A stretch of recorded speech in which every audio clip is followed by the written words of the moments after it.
És un equip de primer. Per a un poble és molt important que les persones que naixen així, que es formen així, que creixen així, siguen referents. I Vicent és un referent per a nosaltres. És un referent en la disciplina esportiva del futbol per a molts xiquets que gràcies a ell continuen amb aquest espírit de superació, amb aquesta disciplina i continuen amb l'esport com un referent també per a aportar-los valors educatius, valors socials importantíssims en la seva vida. En el pueblo de Vicente Guaita y también con su afición más entrañable, que es la gente del colegio donde él se crió y donde él estudió, y que se consigue con esfuerzo, con dedicación, con trabajo, con perseverancia.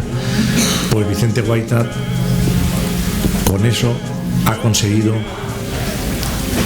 llegar a ser portero titular del Valencia. No, si estoy hoy aquí es por toda la gente que me ha ayudado desde pequeñito, ¿no? Como tengo ahí a José María, ¿no? Que desde pequeñito, bueno, ha estado siempre ahí. Luego a todos mis representantes, a mi familia, al presi, ¿no? Para hacer realidad una cosa que es lo que queríamos toda mi familia. Y nada, y gracias sobre todo a mi padre.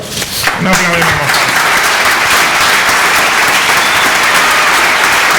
Yo estaba en Montesión, tenía vuestra edad, he estado estudiando allí y poquito a poco han pasado los años, pero yo soy pequeño como todos vosotros y toda la gente que hay aquí y veía al Valencia pues como algo grande, ¿no?